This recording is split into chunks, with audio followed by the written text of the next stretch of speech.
Bonjour, bonsoir mes chers enfants, mes chers parents, chers amis de la communauté de Fureur des enfants. J'espère que vous allez bien.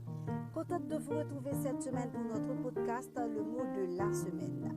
Le mot de cette semaine, c'est bien détermination.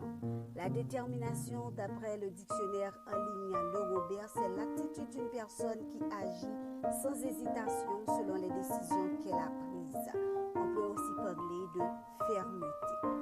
La détermination implique la capacité de persévérer face aux défis, de maîtriser ses émotions et ses impulsions, aussi de fixer et d'atteindre des objectifs. Donc, on a besoin d'être motivé.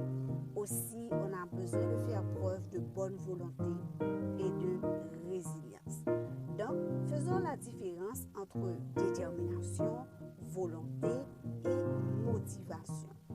La détermination, c'est quand tu es prêt à continuer à essayer, même si tu rencontres des obstacles, des difficultés. C'est comme ne jamais abandonner, peu importe les difficultés qui se présentent. Je prends en exemple un enfant qui veut apprendre à faire du vélo. L'enfant peut tomber plusieurs fois. Tu vas voir qu'il va se relever et continuer de réessayer jusqu'à ce qu'il réussisse à pédaler sans tomber. C'est ça, être déterminé. La volonté, on en a déjà parlé au podcast numéro 23, vous pouvez aller l'écouter. C'est quand tu décides de faire quelque chose, même si ce n'est pas toujours facile. C'est un peu comme dire je peux le faire, je vais le faire et le faire vraiment. Donc, c'est comme le choix de manger sainement. C'est par exemple, lorsque vous décidez de manger une pomme au lieu d'un gâteau, c'est votre volonté qui vous guide vers un choix plus sain. La motivation, on en a aussi parlé au podcast numéro 49.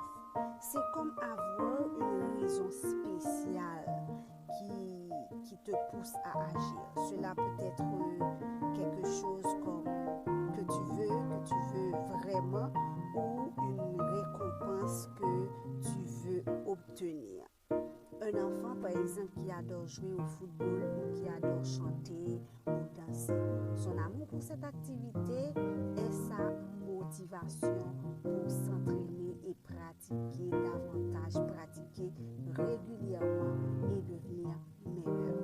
En enseignant la détermination dès le plus jeune âge aux enfants, mes chers parents, ils acquièrent des outils précieux pour surmonter les obstacles, les défis, maintenir leur motivation et adopter une approche disciplinée. Comment donc apprendre aux enfants, aux adolescents à acquérir plus de motivation? Premièrement, fixer des objectifs ambitieux. Aider les enfants à définir des objectifs stimulants mais réalisables. Les objectifs ambitieux nécessitent une détermination accrue pour les atteindre. Soutenez les enfants dans leur parcours pour maintenir leur motivation. Deuxièmement, célébrer les efforts. Valoriser les tentatives et les progrès des enfants, même s'ils ne réussissent pas immédiatement. En soulignant l'importance de l'effort, vous les encouragez à persévérer malgré les échecs. Troisièmement, encouragez la résilience. Apprenez-leur à voir les échecs comme des occasions d'apprendre et de grandir plutôt que comme des obstacles insurmontables. Vous pouvez aller visualiser la vidéo Boost-toi en vacances sur la résilience. Et enfin, quatrièmement, mes chers parents, modéliser la détermination. Qu'est-ce que je veux dire? Montrez-leur l'exemple en faisant preuve de détermination vous-même dans vos propres projets et défis. Vos actions peuvent servir d'inspiration et encourager les enfants à développer cette belle qualité. Je mets fin à ce podcast. Je vous donne rendez-vous pour la semaine prochaine pour un nouveau numéro. Je vous aime tous. Bisous, bisous.